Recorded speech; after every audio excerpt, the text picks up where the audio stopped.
Actress சம்யுக்தாவுக்கும் cricket வீரரான சீக்காவோட மகனான Srikanth அனிருத்காவுக்கும் marriage ஆக போகுது அப்படின்னு சொல்லி நிறைய விஷயங்கள் சோசியல் மீடியாவில் பேசப்பட்டு வந்துச்சு. இந்த விஷயத்தை இப்போ சம்யுக்தாவே உறுதிப்படுத்தியிருக்காங்க. சம்யுக்தா ஆமாம், நான் அவரை கல்யாணம் பண்ணிக்க போகிறேன் தான், கூடி சீக்கிரமாக அஃபிஷியல் அனௌன்ஸ்மெண்ட்டை நானே கொடுக்குறேன் அப்படின்ற மாதிரி சொல்லியிருந்தாங்க. ஸோ இப்போ அதை உறுதிப்படுத்தி ஒரு வீடியோவை ஷேர் பண்ணியிருக்காங்க. சம்யுக்தாவோட மகனோட பர்த்டே செலிப்ரேஷன் நடந்திருக்கு. இதில் சீக்காவோட ஒட்டுமொத்த குடும்பமும் கலந்துக்கிட்டு இருக்காங்க.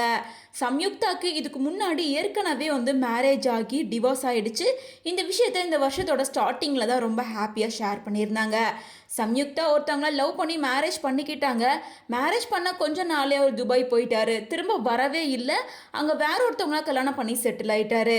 எனக்கு டிவோர்ஸ் கொடுக்க ரொம்ப வருஷம் இழுத்து அடிச்சாரு, போராடி ஒரு வழியாக நான் டிவோர்ஸ் வாங்கிட்டேன் அப்படின்னு ரொம்ப எமோஷ்னலாக சில மாதங்களுக்கு முன்னாடி ஒரு வீடியோவை போஸ்ட் பண்ணியிருந்தாங்க. அதை தொடர்ந்து இப்போ இவங்களுக்கு 2வது மேரேஜ் உறுதியாயிடுச்சு. கூடி சீக்கிரமாகவே 2வது மேரேஜ் ஆக போகுது அப்படிங்கிறதையும் உறுதிப்படுத்தியிருக்காங்க.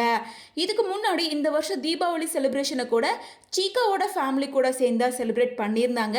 அதை தொடர்ந்து அடிக்கடி அனிருத்தா கூட வெளியில் போகிற மாதிரியும் நிறைய பிக்சர்ஸை ஷேர் பண்ணிட்டு இருந்த நிலையில் இப்போ இவங்களோட திருமணம் உறுதியாயிருச்சு அப்படின்னு சொல்லிட்டு தன்னோட மகனோட பர்த்டே செலிப்ரேஷனை ஒட்டுமொத்த ஃபேமிலி கூட சேர்ந்து செலிப்ரேட் பண்ணியிருக்காங்க. அப்போ எடுக்கப்பட்ட பல இமேஜஸை ஷேர் பண்ணியிருக்காங்க. அது மட்டும் இல்லாமல் ஸ்ரீகாந்த் அனிருத்தா கூட எடுத்துக்கிட்ட நிறைய இமேஜஸையும் ஷேர் பண்ணியிருக்காங்க. இதை பார்த்த ரசிகர்கள், ஃப்ரெண்ட்ஸ் அண்ட் ஃபேமிலி அப்படின்னு எல்லாருமே சம்யுக்தாக்கு அவங்களோட வாழ்த்துக்களை சொல்லிட்டு இருக்காங்க. வாழ்த்துக்கள் சொன்ன எல்லாத்துக்குமே நன்றி சொல்லிட்டு இருக்காங்க. ஸோ கூடி சீக்கிரமாக சம்யுக்தாக்கு அடுத்த வருஷம் ஸ்டார்டிங்லேயே மேரேஜ் ஆக போகுது அப்படின்ற மாதிரி தான் சொல்லிட்டு வராங்க.